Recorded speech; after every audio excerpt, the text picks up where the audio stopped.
Welcome back, guys. Luka Delić podcast, number 48. I'm here with my co-host, the one and only, Luka Delić. What's up, guys? We have some ducks in the building. Let's get it. So today's going to be general sports. Of course, touching about football, UFC, boxing, just talking about sports, guy talk. So I know in football, you sent me a list. And so I want to start off with the new Man U coach and the season he had with Sporting. And also, let's put on Gyökeres. Gyökeres.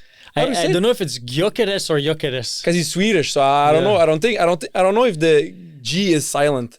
I heard people say it. I'm not sure if it's Gyökeres or Gyökeres. Because I heard both. Yeah, me too. I think it's I don't think it's Gyökeres. Maybe Gyökeres. Yeah. Either way.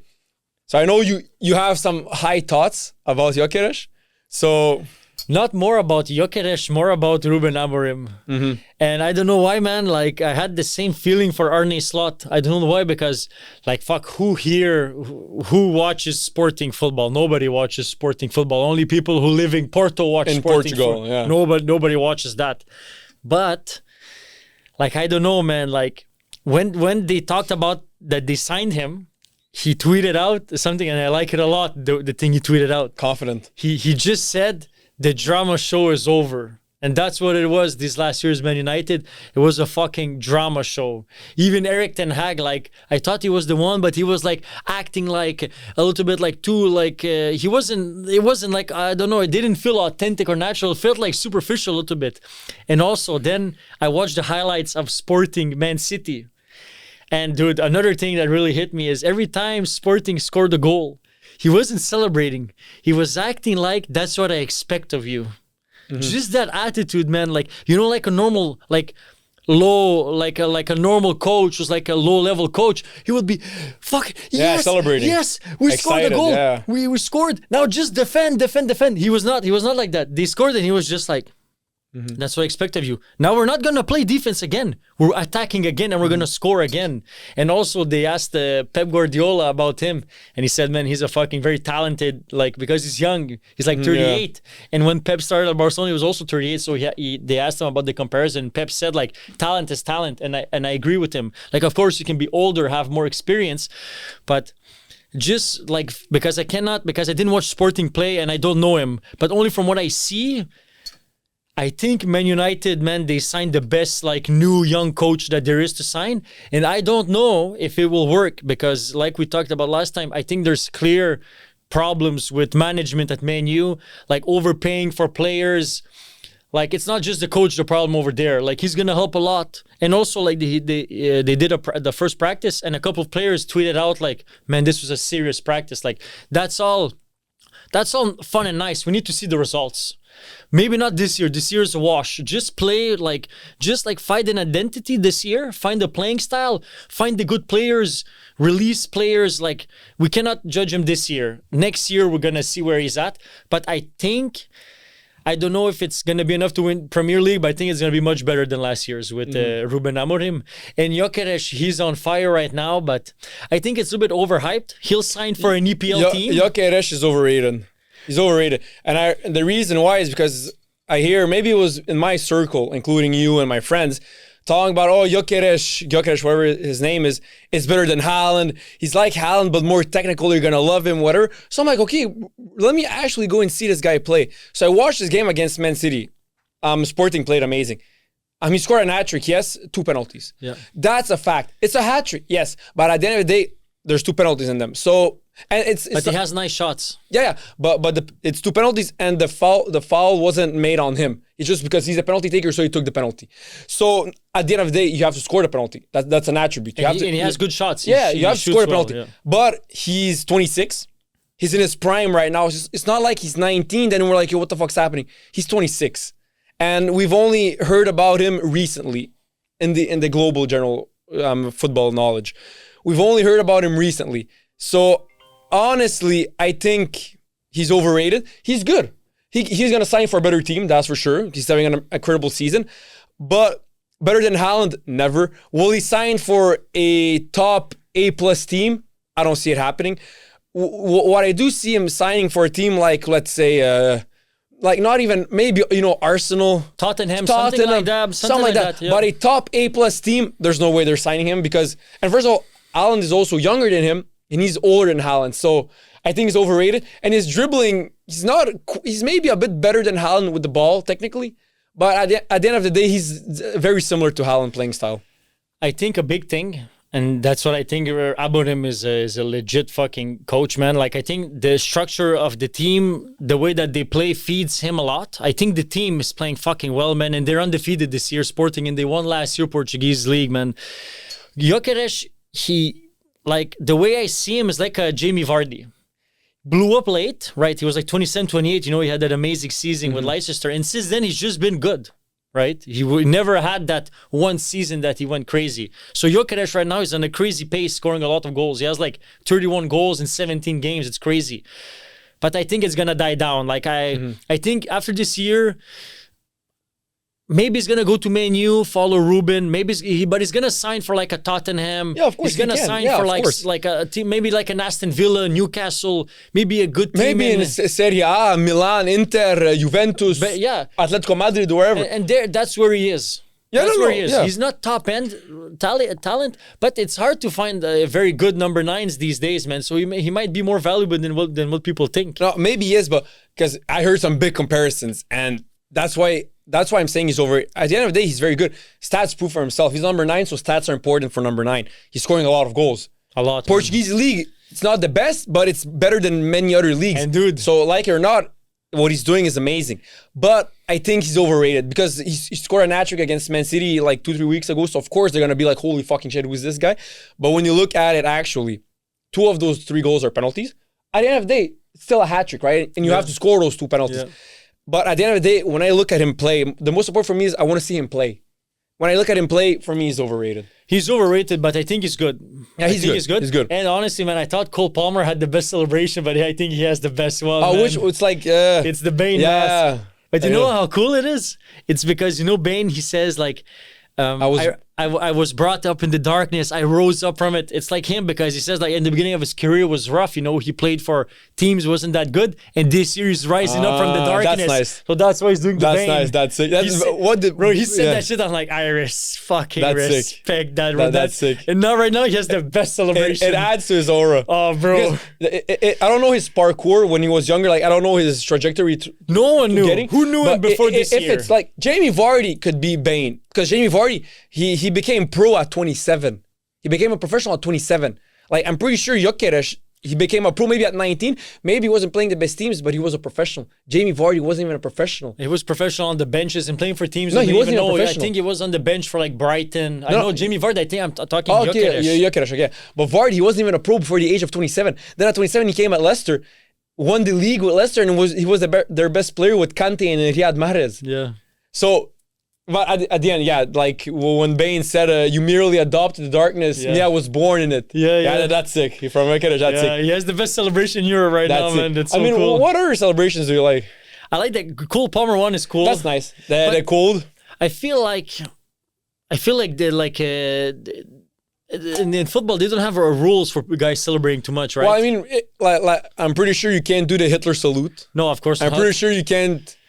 I don't know. I know in American football, like they throw a flag, right? If you celebrate too much, but I know like in the NBA, people have like their signature stuff, and I think it adds so much, man. Like the Cole Palmer, and the Gyökeres mask, man. Like we need more of that, man, because that's just cool, man. The Ronaldo C is nice. Ronaldo C is cool, man. Yeah, sure. The Messi, this, and I love like when good guys, man, they score a goal or something, they celebrate. It just adds to it, man. It's so cool, man. I think the coolest is when it's like you just fucking destroyed the team, scored a goal, whatever, and then you have like a cool and calm celebration. Like Ronaldo when he does that's awesome. Like because he fucking destroyed the team, just like looks at the fans.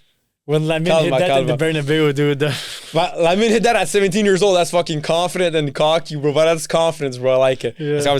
And for Amorim, I know we talked about him in the beginning, and to be honest, I didn't watch exactly what he did exactly for Sporting, but you seem to know a lot. But from what I hear, when he arrived at Man United, I follow some guys on Instagram who are big Man United fans, and they're very happy. And they say that his energy, because at the end of the day, a coach, a manager, however you call it, He's how the you leader. interact with the players, like the philosophy you bring, the mindset you bring is very important. You're like the boss of a company. Of course. He's the boss, man. And in European football, it's not like American football. American football, a coach needs to come with tactics and whatever.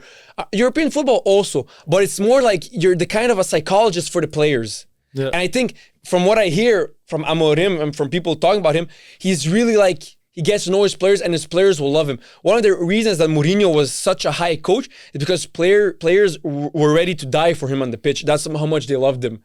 So And I think it's shades of Mourinho what he's doing. They're both Portuguese. Yeah, similar. Mourinho had success at Porto. He's having success at Sporting, and then they go to a big Premier League club like he went to Chelsea. I think he's gonna explode Amorim. And I don't know why, also man. Amorim, when he played professional, he wasn't that good, and he played a defender. Same was for Mourinho. Mourinho was a pro. No one knew him as Same a as player, Pep. and he was a defender. Same as Pep. Pep was a bit high. He played for Barcelona. He No, was but he was known. defender, no? No, defensive midfielder. Okay. He's like Busquets. Okay, But okay. Not as technically good, far from it, but the same position as Busquets. Yeah. Defensive no. midfielder, yeah.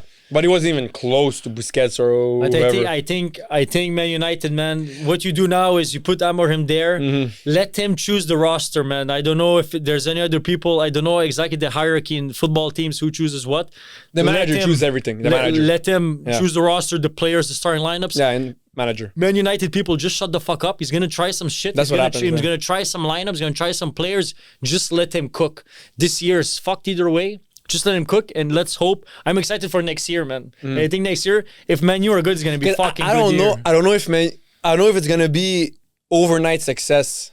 It's gonna take a year. Because it's hard to have overnight success It's gonna take a year. as a team. Like as a player, it can happen. You know, Arteta took time, right? Arteta came at Arsenal, took Yeah. a couple of years. But also, the coach cannot change everything, you know. So I'm takes not time. sure. Like, I couldn't bet on it because I have to see him, like how Manu will play under him first. I have to see it happen. I have to see how he interacts, and for maybe like in a period of 10 games. So not just like one game he plays well against fucking Brighton, you know. I want to see him with his team, how they go up against Chelsea, Arsenal, Man City, or whoever. So for Amorim, I hope, because as we said in the last podcast, football podcast, it's cool when Man U are good, right? It's Who like, doesn't like Man U, man? It's Man a big U brand is- team. When you think about football, which teams you think about? Real Madrid, Man U. Man U, it's a goated emblem. It's a goated team, man. I know like people like to hate on him. Like it's almost like a meme now to hate on them, right? Hate on Man U. It's like a meme now. Hating on Man U is like hating on Cowboys It's the in same, the NFL. Yeah, because we them boys, like they're America's team, right? Yeah. Yeah, so Man U's that's Because Man U for they're the football. biggest brand, so Yeah. when they suck, you like to hate on them. Yeah. But when they're good, there's gonna be a lot of fans coming up from the woodworks. Yeah. When Man United is gonna be good, look how much your friends are gonna be Man United fans. course, yeah, of Fucking course. a lot, Of bro. course. 'Cause And there's Man gonna U- be a lot of Yeah. new fans, bro. Even me, if Man U Yeah. good, I'm a fan. Man U I fan? believe. I'm a Now bandwagon fan. In England, I'm a Chelsea fan. Chelsea and Man U for me are the two biggest logos. In Like, England, they're the biggest brands in England yeah, for those me. two, and you add Liverpool. Liverpool too. Because Liverpool, they have too. like 6 Champions Leagues, and I mean, Yeah. it's Liverpool. I mean, those 3 in the Premier League are your 3 biggest. But that's a good logos. transition, man. Like you said that it's hard for a coach to come in and to be good right away, man. But I think what's happening with Arne Slot is that there was the 2019 year with Klopp. Mm-hmm. And then there was a couple of years that didn't went well, right? But not that it didn't went well, but it was just lower than what they were in 2019. Yeah. But I think Klopp left him a very good situation because all the new way players, better than Man U for. because all the players he left them, McAllister, They're all playing, there. playing Yeah. very well. Salah. Luis Diaz playing very Yeah. well, but the new signings, not the guys who were there in 2019. So Gakpo very good, Luis Diaz very good. McAllister. Szoboszlai is having a down year a little bit, but still very he's good. good. He's a good player. McAllister and Arne Slot comes, and I feel like he's like Klopp 2.0, man. He's just continuing yeah. the Klopp And he's train. German also, right? I think they're both from Klopp is German. I think he's from Holland. Arne Slot? Okay. I think he's from Holland, but it's the same. But, yeah, like, but it's different because Amorim came to Man U, and Man U are they're not bottom of the league, of course, but for these big teams, they're bottom. They're the worst of these big teams. So Amorim has more work to do than Arne Slot has to do with Liverpool. Of course. That's for sure. And not only that, you talked about Pep Guardiola praising him because they arrived at the same age. The difference is, guys, I don't want to hate on Pep Guardiola. He's one of the greatest coaches of all time. But he's like the luckiest. He's also the luckiest manager of all time, Pep Guardiola. He arrived at prime Barcelona with Messi, Xavi, Iniesta, Busquets, Dani Alves, Eric Abidal, Puyol, Gerard Piqué, Victor Valdes. He arrived at the prime of Barcelona. So he was fucking lucky to arrive at the same time where fucking they have the greatest team of all time. So that's why Amorim arriving at the same age as Pep Guardiola, who arrived at Barca, it's way different. One arrives at Man United with, who do they have? Bruno Fernandes. I mean, Garnacho is good, you know what? But Barca 29 to 2012, it's not even comparable to any team. We've said that ad nauseum, of course, man. That's not even a debate. Like, I'm curious, man, if we take the squad of Man U, let's say, like, Amorim and Man U, they figure out a way to win Champions League in EPL. Who from the current players are still on the team? Talk to me about the defense. Okay, look, first goalkeeper. Is the goalkeeper Onana? He can win a Champions League. He can be the goaler on a Champions League. Yeah, he's very good. He's really good. That good? Yeah, he's really good. Victor Lindelof, Harry Maguire, Lisandro Martinez, Diego Dallo, Luke Shaw. No. Nobody. I heard this Lenny Yoro guy is very good. Oh, they also have Matthias de Ligt. I heard this Lenny Yoro is a French player. He's like 19, and they're saying he's very good. So he's as what, center back or wing back? I think he's. Just click on him. Doesn't say. It just says defender on the Premier League. They say him. I think him and Matthias de Ligt are still there. No, de Ligt is always really good. It's just because he arrived at Man United, which happened with Pogba, with fucking Jadon Sancho, with Di Maria, with everyone. They get fucking shit. But you see, now out of those defenders, Matthias de Ligt has the best potential. He's like the best defender. Lisandro Martinez can also be there. Yeah, Lisandro Martinez can also be there. Harry Maguire, one of the worst contracts of all time. You see how much they paid him? Yeah, like they because he's English, bro. English media is crazy. Yeah, 80 million, I think for a center back. I think he's the most paid center back of all time. I don't know who pays 80 million for a center back. So we're agreed. Lisandro Martinez is there, Lenny Yoro and Matthias de Ligt, because I heard this Lenny Yoro I didn't see Lenny de Yoro play, so I don't want to say anything because I don't want him to be shit. And then there's videos of me saying that he can play in a Champions League winning team. Look, there was another thing, Mason Mount. He played good at Chelsea. Now since he's at Man U, he sucks dick. But that's the thing, if you unlock Mason Mount, he's a Champions League winner player. But in Man U, he sucks, man. I know, but maybe Amorim can unlock him. Yeah, if Amorim can unlock him, he stays on the team, and he's the best player there. He's the best player in the midfield. Yeah, Mason Mount, yeah. So Mason Mount, Bruno Fernandes. Bruno Fernandes is also a really controversial guy. Yeah, but he's really good. There's a lot of people who say he sucks. Other people say he's good. Yeah, I know. No, because he's really good, but I think it's because I don't know what's happening at Man United. Because I don't know what's happening at Man United. Because I don't know. I think because he's at Man United, he's not. So you would keep Bruno Fernandes and Mason Mount in the middle? Because you cannot fucking go and get every player. So of course you have to keep them. No, I know, but they cannot go get all the players next year. But let's say they win Champions League in 5 years. Yeah. Who's still there? So in the midfield, Mason Mount is there. Kobe Mainoo remains because he's very young. Of course, yeah, and he's very good. Bruno Fernandes can also be there. So you can have that trio of midfield. Casemiro? Or he's getting older? He's getting older. Out. I think he's not that good anymore. Yeah. Manuel Ugarte can you see Casemiro's age? I'm just curious. If you click on it, does it give it? He's making mistakes. This year's 32. Oh, he's 32. Older. Oh, he's still. He's getting older. But he's still young. I would kick him out, man, just to change. Yeah, because he's not as good as he once was. And there's Manuel Ugarte from Uruguay. They say he's good. Yeah, because the thing is, if you kick out Casemiro, someone has to play that defensive midfielder role. Bruno Fernandes isn't playing that. Mason Mount isn't playing that. Kobe Mainoo isn't playing that. They can go get another player. Yeah. That's what I'm saying. And then in forwards, they have Rasmus Højlund, Marcus Rashford, Anthony, and Garnacho. I think you just keep Garnacho. I think you kick them all out. Maybe Garnacho's young, right? Like 19, 20? And they say he's very good. No, man. He is. For the Copa, he was in the top 4, I think. He's really good. He's 20, and they say he's very good, Alejandro Garnacho. Oh, he's 20? Yeah, he's 20. What's Marcus Rashford's age? I'm curious.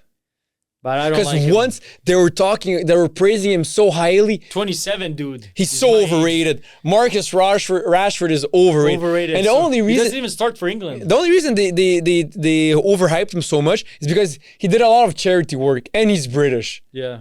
That's why. So in my opinion, you just keep Alejandro Garnacho. But just to track back, I don't know who are the defensive midfielders right now in the world that are top notch. Rodri, who else would you say? Defensive midfielders? Yeah. Who's defensive midfielder? Rodri is the best. Barcelona, who is it? Gavi? Gavi's top notch? Yeah, Gavi's top notch. Camavinga. Camavinga as a defensive midfielder is top notch. Who's the Liverpool defensive midfielder? They have Chelsea. There's a couple, man. Chelsea. It's Enzo Fernandez. Enzo Fernandez defensive. Yeah, he's good. He's a laid back midfielder. Yeah. So you see, not a lot of players stay on the team. I think there's gonna have to be a lot of cleaning to do. Yeah. Even there's this Joshua Zirkzee guy, 33 from Holland. They say he's good.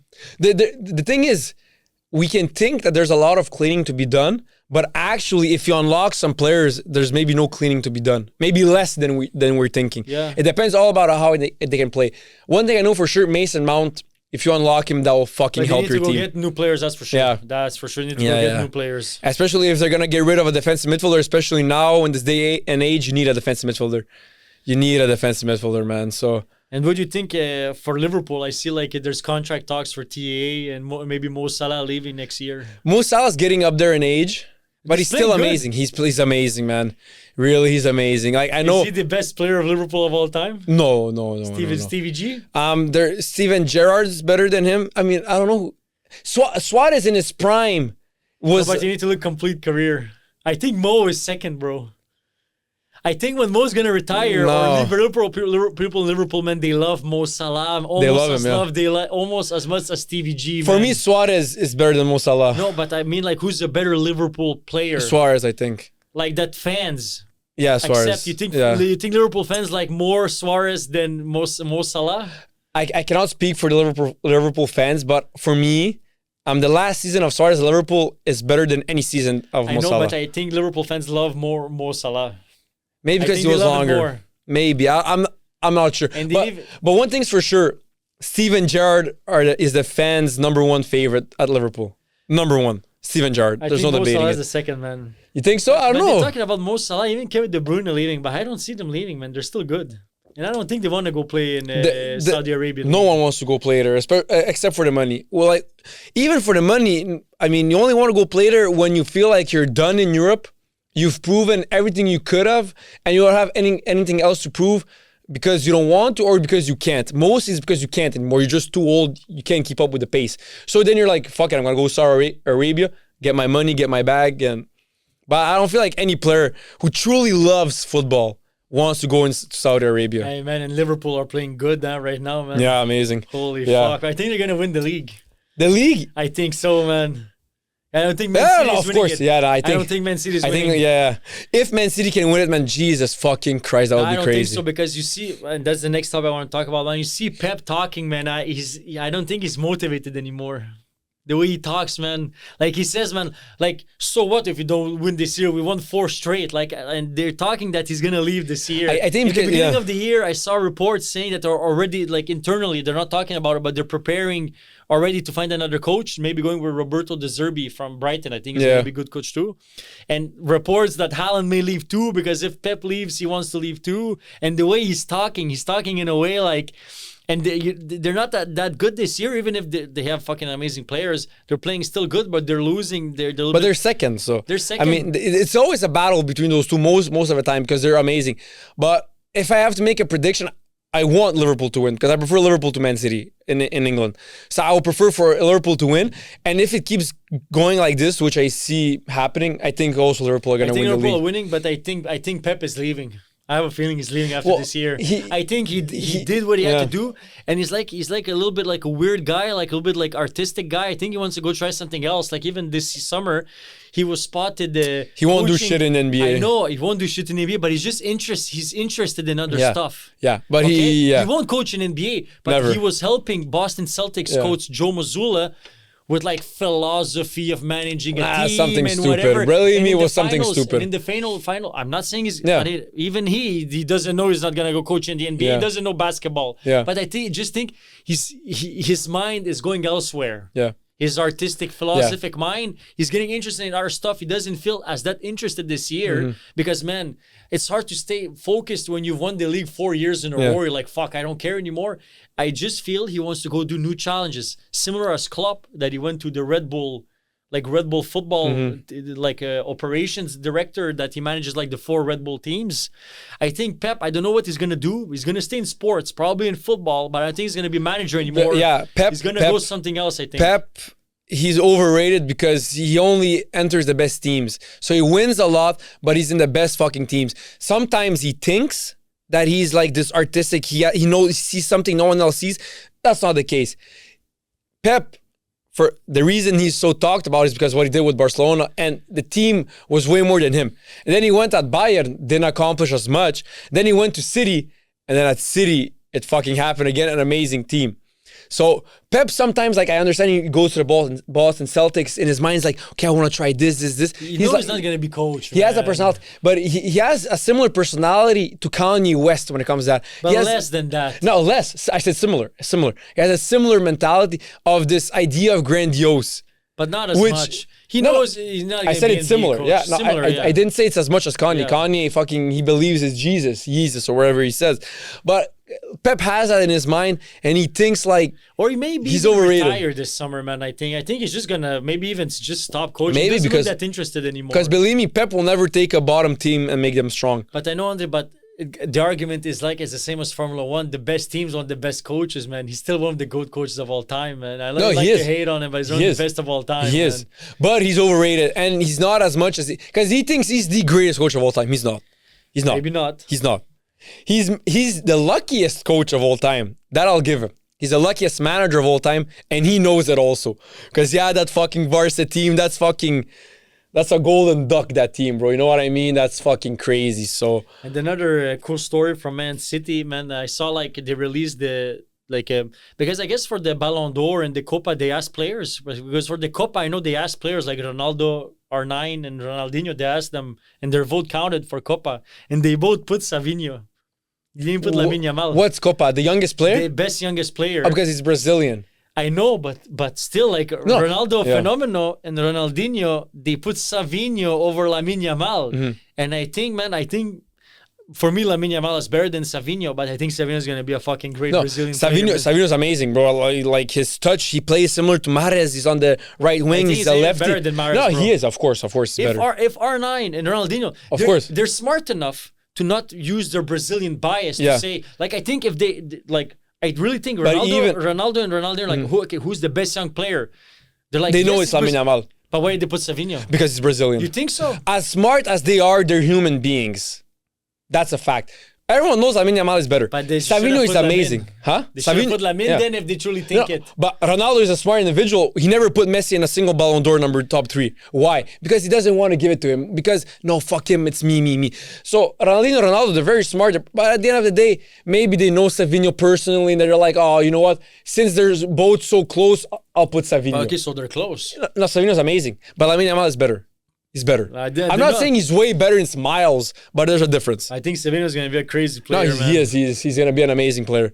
Really, like I saw him play a couple of times. His touch is amazing. Where he's going to be really good. He has that Brazilian touch, like the Brazilian favelas, small field in the slums. Yeah, touch, he's going to be a menace. Do you think if he keeps going? Do you think maybe Brazilians have good touch like that because they play on small fields in the slums? Because they play the most. They touch the ball the most. But do you think maybe because they play in small fields in the slums? I think it's a mix of everything. They play first of all, they're the country with people who play the most, and they have it's in their culture to touch the ball the way they touch it. They lift it on the sky, and do you think it's because they play in the favelas and small fields or no? No, but they play in all types of fields.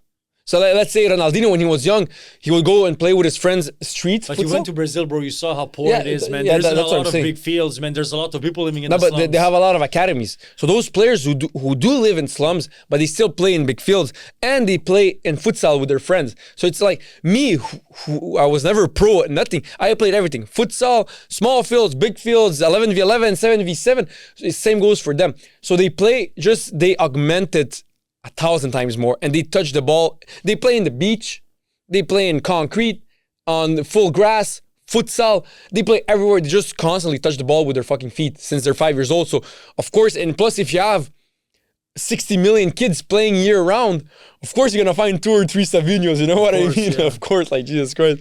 It's a culture thing. He's playing great. Yeah. Man. Like, I don't know if you saw the reel of me saying America, because I saw the list you sent me talk about North American culture, whatever. Yeah. The reel of me saying USA will never ever have winning chances, that blew up. Yeah. And then people are like, almost 1 million views now. Yeah, and on TikTok it's another And video. on Instagram, almost a Yeah, million views. really? Okay, I didn't see Yeah, it. like it's like I think gonna hit a million. Right Really, now. yeah.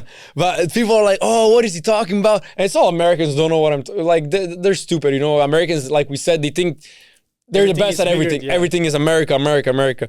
And then, like, I want to explain because it's culture. Like in America, kids they want to be LeBron James, they want to be Tom Mahomes. Brady, they want to be Patrick Mahomes or Anthony Edwards, right? He's like the new face of the NBA. new American face of the NBA. Of course, or whoever. So it's a culture thing. So I know you want to talk about the 2026 World Cup that's coming in our home country of Canada, United States, and Mexico. And we have different views regarding it, how it will affect North American culture. So I was curious, what do you think about it? Like I'm gonna say it in a way that you're gonna understand. Like it's not the World Cup 2026. It's gonna be huge in the media, in the media type of way huger than 2022 Qatar, because the media in North America it's on steroids compared to any other media. Like media in the States for the NFL, the NBA, it's stupid. They have a million shows, a million podcasts, a million hosts, a million reactions. They do that shit 24/7. America, they're professionals in entertainment. They're the best. Whatever Americans do, the whole world follows. For entertainment, They're yes. the masters of doing entertainment. Everyone has to give them that. So the World Cup is going to be in the United States, playing in the stadiums that they have in the United States, man. Those stadiums are so high tech. The production is going to be insane. The everything, man. I'm telling you, the World Cup in 2026 is going to be the biggest one yet. It's going to be bigger than 2030, but bigger than 2034 because in 2030 it's Spain, Portugal, Morocco. 2034, I think it's in Saudi Arabia. They know it's Spain, Portugal, Morocco, but the other one they're still thinking about Okay, it. I think they're pushing a lot for Saudi Arabia, but this one's going to be the biggest, even bigger than those two because the media over in terms of media. And it's not big. It's not gonna football, soccer. It's not gonna become bigger than NBA, than NFL. It's not big, or even MLB. That's the North American sports. I'm just saying that a lot of young kids are gonna start playing football, not more than those other sports. But I know just the 2022 one. A lot of young kids were talking to me about Messi. I'm like, man, you don't even know Messi. Like, you know Messi now. You don't know Messi in Barcelona. Like, you know, like they're saying, Messi is so good. He's like 8 years old. I'm like, you don't know Messi, man. Like, of course, you know Messi now, but you don't know the real Messi. Yeah. Like the fucking deke everyone. 91 goals in 1 year, like, But like this new World Cup, I'm telling you, it's gonna create so many star players. So many players that go to the World Cup are going to have new fans because you're going to see the media circus is going to be humongous and it's going to be huge for developing football in North America. It's never going to be bigger than the other sports, but you're going to see it's going to be crazy, man. And I'm so excited for it. I'm so happy it's going to North America. It's going to be insane, man. I think it's not going to change shit. I think that honestly, because 2018 World Cup in Russia, if you take Russia and North America, Russia has a bigger football culture than North America. They have a bigger soccer culture. But it's a more oppressive country. No, but what do you mean? Like towards its population. That's true. But you can like play any sport and you can play whatever you want. It's not as it's not like America, man. You're gonna see in 2026. No, I'm telling you, it's gonna give more. It's gonna have the most eyeballs. I'm telling you, the final's gonna be the most watched of all time. For the next 20 years. Messi and Ronaldo won't be there. I know, but I'm telling you, the media... Yeah, but what I'm saying is the culture in North America won't change after that World Cup. It's not going to change. It won't change shit. But I agree with me that a lot of young children are going to start playing football. For one season, then they're going to stop. One or two. Because what's going to happen is when the World Cup is happening, then it's fucking crazy. 2 days when it's done, no one gives a fuck anymore. That's life. That's in everything in life. While it's happening... It's, oh my God, it's happening right now. 2 days after, we forget about it. We forget about it quickly, whatever it is. So I think that the culture in North America will always be as it is right now. Football, basketball, MLB.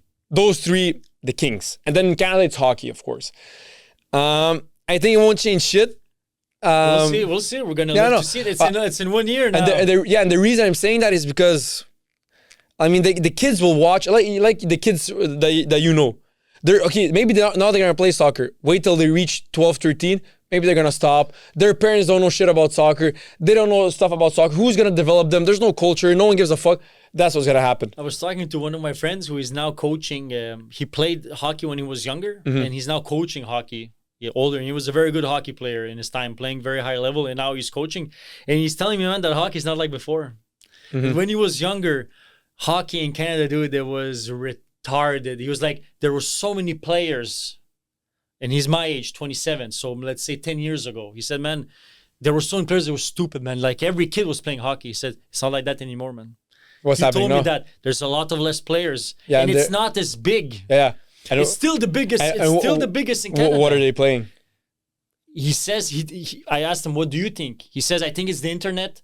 I think like now people are spending more time on internet, maybe gaming, or maybe they just have access to other sports. Maybe because before in Canada, it's like you're born in Canada. Like if your parent is Canadian, it's like us. Our parents are Yugoslav. So even if they're in Canada, my father, he showed me football because that's what he knows. I'm gonna show my son also football because that's like my favorite sport. But you're not gonna. In Canada. You're not like you're gonna show him, but you're not gonna show him as much as someone in England is gonna show his kid because you're not in it. Of course. But I'm just telling you what he told me. He played his whole life and how he's coaching, and he told me right now it's not like before. Yeah. Exactly why? Maybe just because of social media. I don't know. But that's what he told me. That maybe that there's no correlation with football. Yeah. I don't know. That's what he told me. Because I don't think that a World Cup is strong enough to change a country's culture. No, of course that's not. why. But you're just gonna see it's gonna be huge. No, the event, of course, is gonna be huge. Of course, about football, man. But it's not gonna change the America's culture. It's not gonna change Americans' culture. Like if we do podcasts in 2026 during that, they're gonna have fucking so many views. I'm telling you right now. I'm predicting this right now. We will be so big by the World Cup that teams, broadcasting companies, whatever, they'll pay us and they'll invite us to the final, to wherever. We have 1 year and a half. Believe me, it'll happen. I'm predicting it right now. Andrew Delić podcast. We will be in the 2026 World Cup. We'll be one of the biggest media companies for the World Cup coverage. Media podcast. Companies, broadcasting, whatever. The Andrew Delić podcast. We're gonna have all the biggest football stars on. And that's only for the football show. Forget about, I'm going to keep doing whatever else. I'm just saying for the football show and sports show, we're going to have the biggest stars by 2026 World Cup. And we're going to be covering the 2026 final as podcasters. We're going to be the biggest sporting podcast for the 2026 World Cup. Let's manifest football it, man. podcast. Let's manifest it, man. We're going to be the biggest football podcast in the 2026 World Cup. I'm telling you. We have 1.5 years to get it done. We're going to get paid and we're going to have free tickets for the final. And they're going to pay us to come to the final and talk. It's in New York. Yeah, I know. That's gonna be huge. In New York, and like I said, now because we're having fun predicting, but our studio is gonna be in New York, and so we're gonna attend the final, and they're gonna pay us fucking attend it. Let's go, man. I'm fucking telling you. Manifest it. Okay, so now do you want to switch to because now it's general sports? Let's try and hit UFC and boxing. Yeah, sure. One thing I want to talk. Let's start with boxing immediately. The Jake Paul versus Mike Tyson fight. It was fucking shit. A shit boxing event. I think it's a little bit rigged. Like a lot of people before this fight, because I did boxing when I was younger, and I've been doing for past 2 years and a couple of months, I've been doing like a lot of martial arts. Like I go do martial arts 3-4 times a week. Got fucking tattooed the samurai on my arm because I love martial arts so much. So a lot of people have been asking me, and I'm still far away from being there's a lot of people that know 10 times more than me, but I know more than the average person, let's say. A lot of people were asking me, what do you think about the fight, man? Like, fuck, that Jake Paul guy, he's good, but it's fucking Mike Tyson. I'm like, man, you never did martial arts, right? Martial arts, whatever martial arts it is, if it's boxing, kickboxing, if it's wrestling, jiu-jitsu, whatever, just do one practice. And then come to me and tell me how the fucking hard it is. You did once, right? Are you in shape? Extremely You're in fucking good great shape. Yeah. You came once to do jiu-jitsu, and I saw you, dude. You were breathing and shaking, and you were destroyed. Shaking, maybe not shaking. I was breathing strong. Come on, now there's cameras. I wasn't shaking, bro. You wasn't shaking, bro, but you were tired. I was tired like a motherfucker. Yeah, of course. That was nothing. That was nothing. And you were training with guys who were just training a couple months more than you. It's such a physically demanding sport. Yeah. So people were asking me, what do you think? I'm like, man, Mike Tyson, he's 58. Yeah, crazy. In the UFC, there's a stat. Past 35, that's not even that young, 35. that old. I mean, 35, man, you're still young. Of you're course. still there's a lot, like, you're not old. What the No, fuck? you're a 35, man. You're still young. Yeah. Like, even they say, like, you're a real man at 35. At 35, the champions who fight at 35 and older, they have like 2 wins, 40 losses. Because, man, it's a young man's sport. Of course. It's so physically demanding. Of course. Whoever here, go try one session of boxing. Do one round. Yeah, it's crazy. Do one. Crazy cardio. I'm going to ask to 18-year-olds. Go do 1 2-minute round of boxing. You're going to be so tired after 2 minutes. People don't realize how long it is to fight. People fight, oh yeah, I fight in bars. You fight how much time? 15 seconds before the bouncer stops you. No, but you know, like, people say, And those are the worst fights. Like, you grab his shirt, you hit him once, and then it's over. Like, oh, fuck. How long do those fights last? Not more than 30 seconds. Okay. Never more than 30 seconds. I don't think people realize that. Do you know how long it is to fight for 2, 3, 4, 5 minutes? It's so long to fight that time. That's one round. In your head, it's like 10 hours. Yeah, I know. Because you're such on high alert. There's a guy right in front of you. He's trying to knock you out. Yeah. Dude, you're so focused.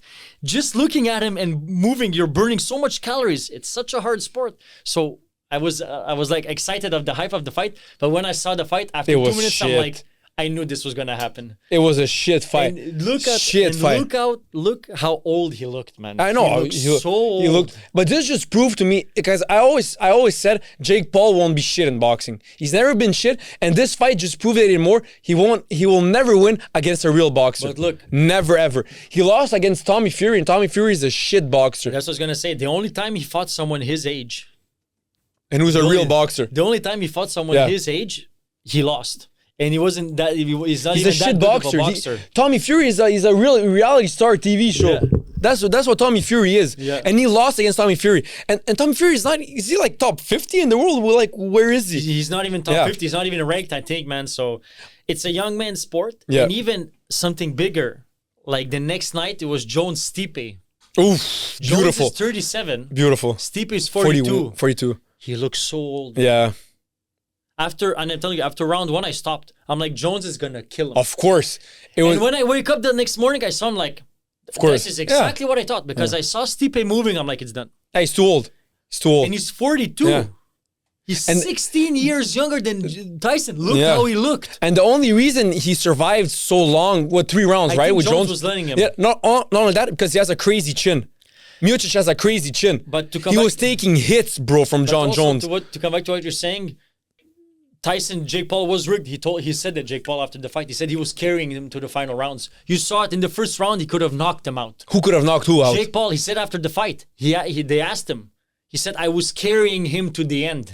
Jake Paul was carrying Mike Tyson to the end. He said after the fight, he said he didn't want to knock him out and that he was carrying the fight to the end of the 8th round. He's lying, Jake Paul. I don't think he could. I think he could have knocked him out so easily. I don't think so. He could have knocked him out so easily. I think Mike Tyson could have knocked out Jake Paul. No. Jake Paul could have killed him in round 1. No, I don't think so. Andre, for real? I don't think so. I could have killed Mike Tyson in round 1. No. Come on now. He wasn't moving. You're lying in front of the duck? He wasn't. Why are you lying in front of the duck, bro? Andre, he wasn't moving. He wasn't moving. There was moments he was not moving. I'm swear to God. Okay, I think that it was rigged in favor of Jake Paul. It was so that Mike Tyson doesn't knock him out. It was a friendly spar. Yeah, of course. That was the fight. I think Mike Tyson could have done way more. No, I think Mike Tyson is too old. He couldn't move. But still, it's Mike Tyson. Andre, you're in shape. Go do 1 2-minute round of sparring. Come with me. Now? No. Let's go. Whatever. Me and you. And I will take it very easy on you. After 2 minutes, you're going to be so tired, man. It's so hard, Andre. He's 58. I sparred with our dad. After 30 seconds, he was breathing like crazy. Yeah. It's so hard, Andre, to spar and to fight. I'm telling you, people don't know how hard it is. No, it is. It looks easy. I'm telling you, fuck, I could do that. Yeah. No, you can't, man. Jake Paul's not an athlete. He's not. He started boxing at 22. You're not a professional athlete. No, but he's not. The only reason he is where he is because of his clout. Look, Andre, you brought here Pascal Villeneuve. He's a professional boxer. Yeah. Exactly like Jake Paul. Jake Paul's a professional boxer too. Yeah. I think maybe even Pascal kills him in the boxing fight. But he's a professional. It's not that hard to be professional. Pascal became pro not because of his clout, but because of his skills. But I think Jake Paul is a pro, but not a good pro. No, he's not a pro. I don't think he's a pro. I think he's a pro. I don't think he's a pro. I think it's not hard to be pro at boxing. Well, yeah, okay. It's hard, but what makes someone a pro? Like, what are the criteria? In MMA and boxing, it's not clear cut. Okay, it's not clear cut, huh? Like in MMA, like Julien Leblanc is a pro. Yeah. If you fight in shout a out pro Julien league, Leblanc. Yeah, shout out Julien Leblanc. He's a fucking great guy. Yeah, awesome cool guy, man. But like if you fight in Samurai, you're a pro. And this is a league in Quebec. Okay. Like pro is as long as you make money, you're pro. Puts you pro. Isn't it as long as you make money, you're pro? No, it's depending on the league, in which league you fight. If you fight in a pro league, you're pro. But you can fight amateur. You can fight a couple of fights in amateur, and you can, let's say, win 2, lose 1. Your coach can say you're ready to go pro, and he'll sign you up to the pro league, and they'll take you. Yeah, he'll be a stepping stone. They'll be like, if the coach says, your coach, because it goes, but it's like becoming a pro. It's like a reputation thing. If your coach is like a black belt and he has a good gym, and he tells to the promoter, I'm telling you he can fight pro, there you go, you're pro. It's easy as that, becoming pro, because there's no draft, but there's no stuff like that. In my mind of course there's no draft, but in football, European football, there's no draft. But when you're pro, that means I make money playing soccer, playing football. That's what means but you're pro. Amateurs also make money in MMA, not a lot. In MMA, $100. And okay, in football, Maybe, no. yeah. If you're an amateur player in football, we're amateur players in football. Not that we don't make money, but we lose money because we pay to play. You know? Yeah. So in my mind, a professional is someone who makes money playing that sport. That's a professional. In MMA, and I think it's your coach who he gives you the blessing of pro. So if it's unclear in MMA and in boxing as much as it is as you're telling me, then of course Jake Paul is a pro. I'll give it to him. But a real pro, nah. But he's not a Nah. But he brings. I think he's good for boxing. He is actually, yeah. I'll give it to him. I'll give it to him. A lot. But also now there's a lot of good fighters. But I think he brings a lot of eyeballs. Who now as a boxer can bring the same purse that Jake Paul can? Nobody. No one, right? No one. Not even Canelo. Not even Benavidez. Crazy.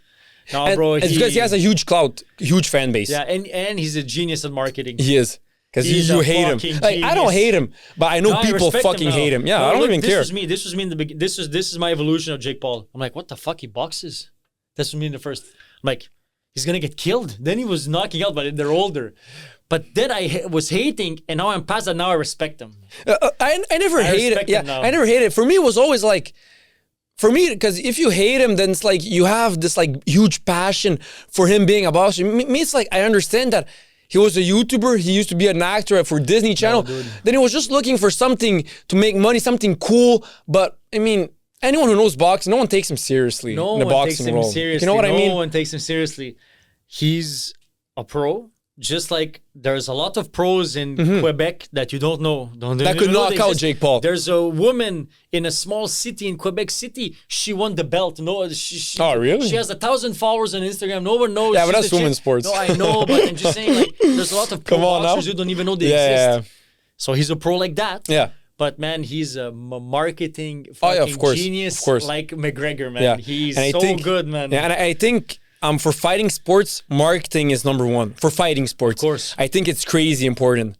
I really think it's crazy important. He's a genius. He made 50 million and Mike Tyson made 20. He's a genius. And now everyone wants to fight Jake Paul just for the purse. But he'll never take Beterbiev. Of course. Or he'll never take Canelo, whoever. Beterbiev is gonna... One round. Even he knows. One round. Like Beterbiev said something and he said, I'm gonna fight him, but he's never gonna fight him. Never. He's crazy. Destroy him. Because he was doing that since he's fucking 2 years old, Beterbiev. If Jake Paul takes a fight against Beterbiev, give me the mortgage of your house, dad's house, but I'm putting everything on Beterbiev. First round. It's a massacre. They're gonna kill him, bro. But he's never gonna do it. Yeah, of course not. Because he's not stupid. Been choosing his opponent smart. He's never gonna fight him. He's like a Walmart version of Mayweather, choosing his opponents, winning.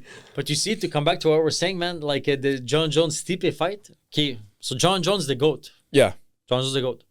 Even he looks slow, man. Yeah. Age. And bro, he's 37. Yeah. And if there's one man in this fucking universe who can still be good past 35, might as well be that motherfucker. John Jones, the fucking GOAT. And that just reinforces my argument. Yeah. That MMA, combat sports, is a young man's sport. You have the GOAT, the undisputable GOAT of the sport. The GOAT of the sport, undisputable, just like Wayne Gretzky is for hockey. And even is it as much as that? Bro, everyone says he's the GOAT. Okay. Like they say, oh yes, there's in the greatest. You have GSP, you have Khabib, you have Mighty Mouse, of course. Yeah. But everyone says he's the GOAT. Jones, he never lost. He's been fighting. He was a champion at 21. He just had a 22. At 22. Yeah. I mean, that's not even normal. I know. Like people become champion if you're young. Like Topuria game champion at 28. They're like, fuck, he's young. He was at 22. I think the only person who was a champion that young was Mike Tyson. At 22, 23, he became champion. 20-ish. Yeah. And bro, he was beating like all of the legends: Lyoto Machida, Sugar Evans, Rampage Jackson, Glover Teixeira, bro. And not just being, he was destroying them at 22, 23, 24. So look how old he looked at 37, bro. He was also like, I knew he was gonna beat Stipe, but he was moving around slowly, man. He's done, man. If he fights, but look, Pereira, he's 37 too, but he's a freak. Yeah. Let me ask you this question. So I have two questions actually. And since you know UFC more than me, I want to know your opinion. I have my opinions, but I want to know your...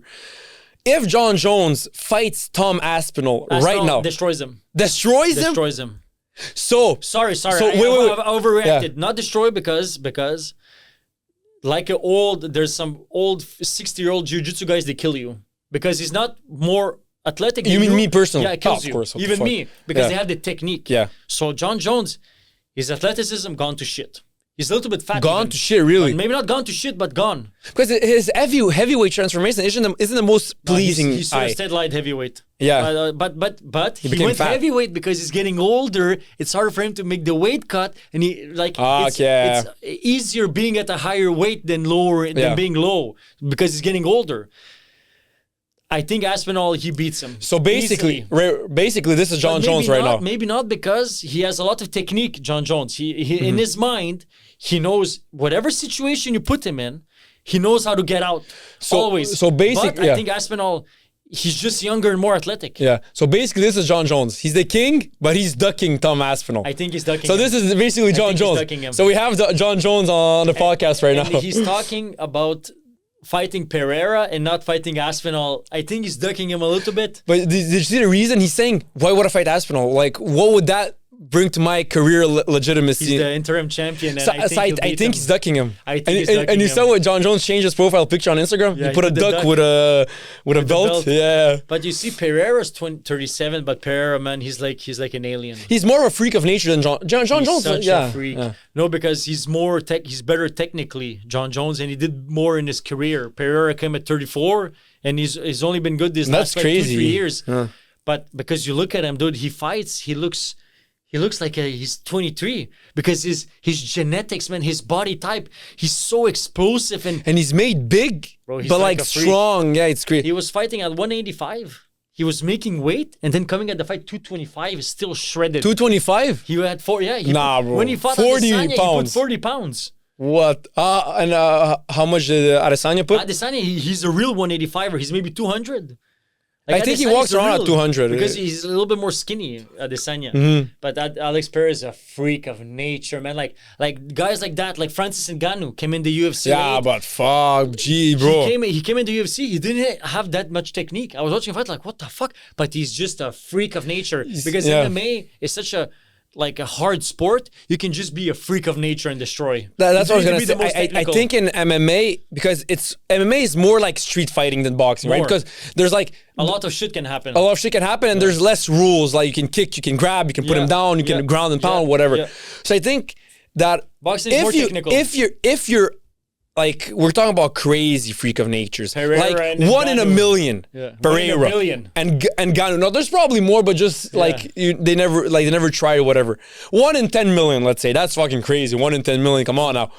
I think that they can go in MMA and become champions, but I don't think they can go in boxing and become champions. Train hard and of course, stay in and learn basic technique. You can just be like God touched you and gave you the ability to kill anyone. Yeah. That's what Pereira and Ngannou have. Yeah. God just blessed them with that. But Wilder, recently I saw a post and they said Wilder has the strongest punch of all time.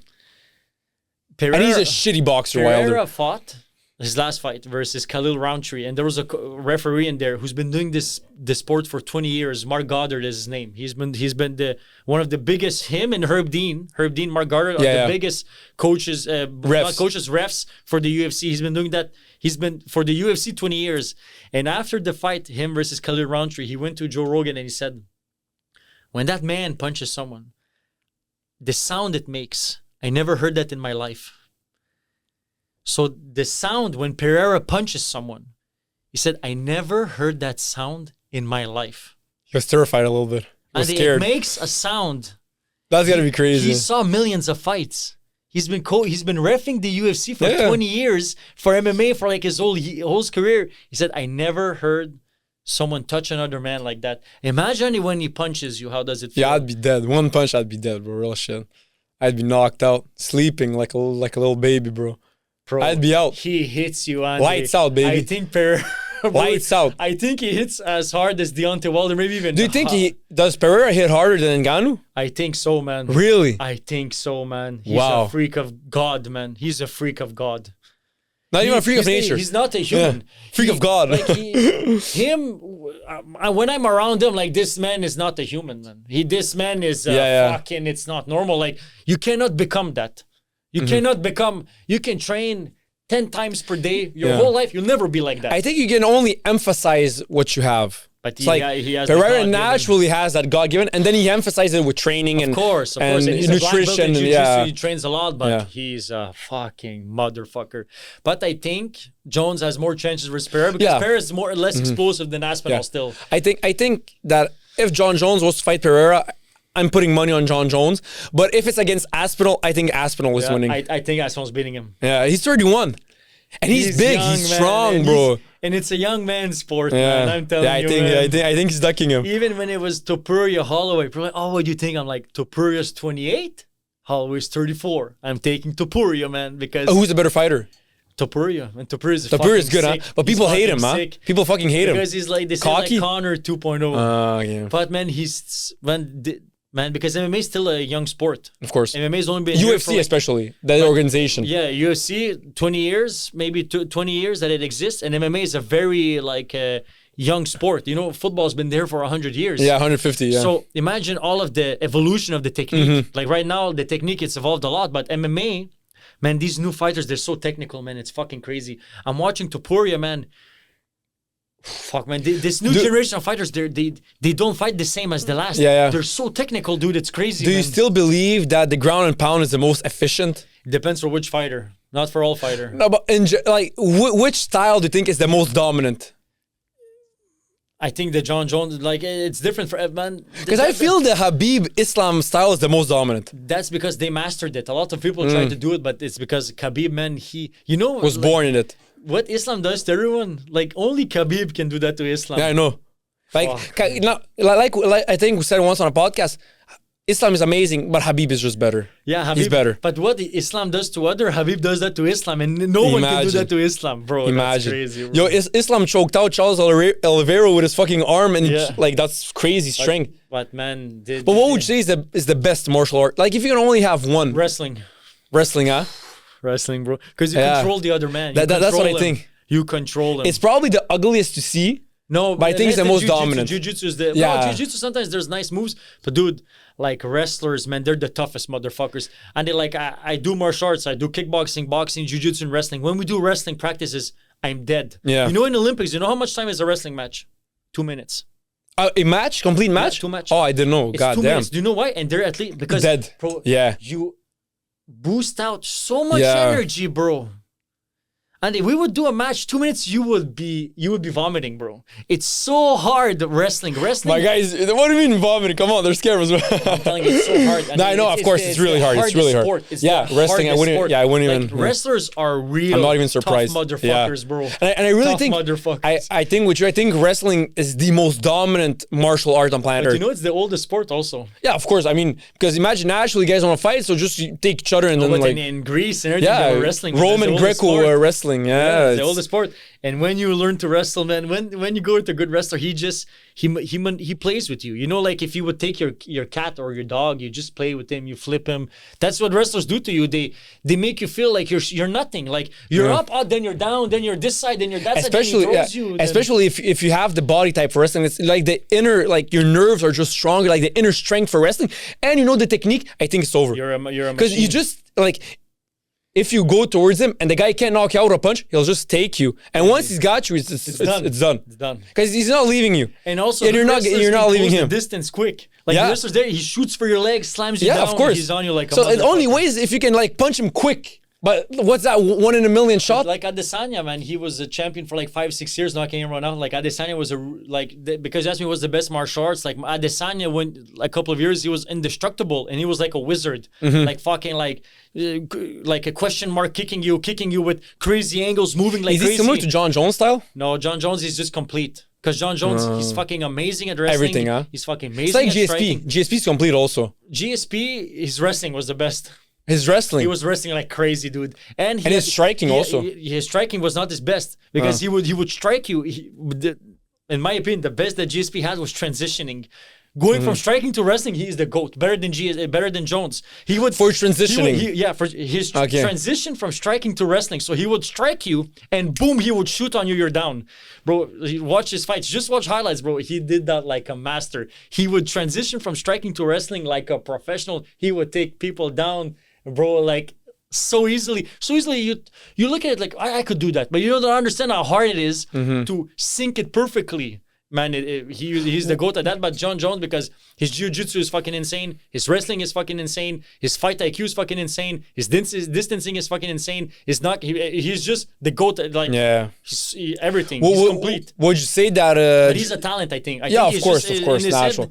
It's natural for him to Do you think GSP is the second best of all time?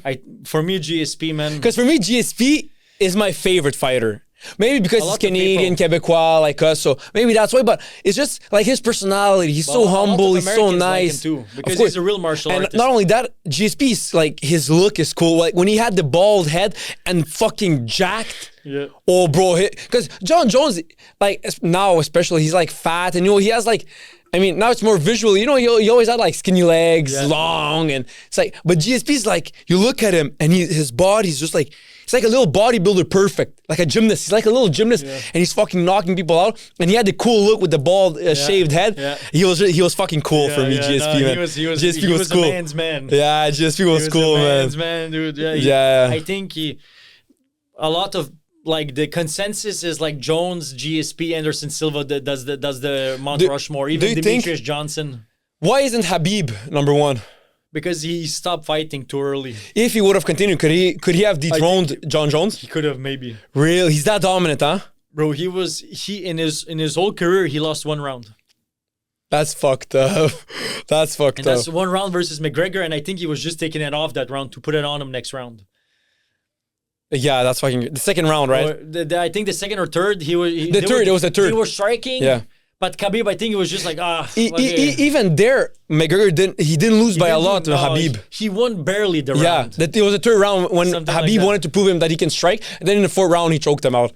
Yeah. But Habib, because it's his grappling is insane. So you think Habib isn't the greatest of all time because he stopped too early. Is he the most dominant of all time? There's an argument for that because he was dominating people like a motherfucker, man. It was crazy. Like you were looking at the fight and Joe Rogan said the best. Like you're just waiting for when he's gonna bring him down. When he's gonna bring him down, it's done. Like when he brings it down, go take a piss, go take a shit, go make some popcorn. It's done. Like the round is either gonna finish him or it's gonna stay like that for the whole round. I never saw no one get up from a Khabib takedown. Yeah, it's great. Like just take the round. So he only lost 1 round his entire career, and he never lost a fight. No, never. And he fought against all the best. Not that much because he finished too early. But he won against Gaethje, Poirier, McGregor. He should have. I know he should have. Yeah. But I think he's too morally like, my dad died, my mom doesn't want me to fight anymore, so I won't. But for me, Jones is because he fought versus for 10 years he's been fighting champions. Yeah. Since 2015, he's champion. Same for GSP, no? GSP too, but he lost a couple. Yeah. He lost versus Matt Serra versus BJ Penn, so that's why. Yeah. But that's why Jones the GOAT. Yeah, everyone says John Jones the GOAT. Yeah, he's the GOAT. Even if he's fucked up in the head a little bit, but if you want to be the GOAT in MMA, maybe you need to be fucked up in the head a little bit. I'm pretty sure you have to be because, bro, who the fuck does that sport? Getting hit in the head like that constantly and just, like, you have to have that crazy mentality. Bro, dude, they're gladiators, dude. You go in modern day gladiators. You go in the arena where everyone's screaming and you fight in a cage, bro. And you can die. I mean, technically you can die. Yeah, it's rarely, but you can die. It's rare. Want to finish on that? Yeah, let's wrap it up. We can hit basketball and football another day, another sports episode. That was it, guys. Thanks for watching. See you next time. Peace.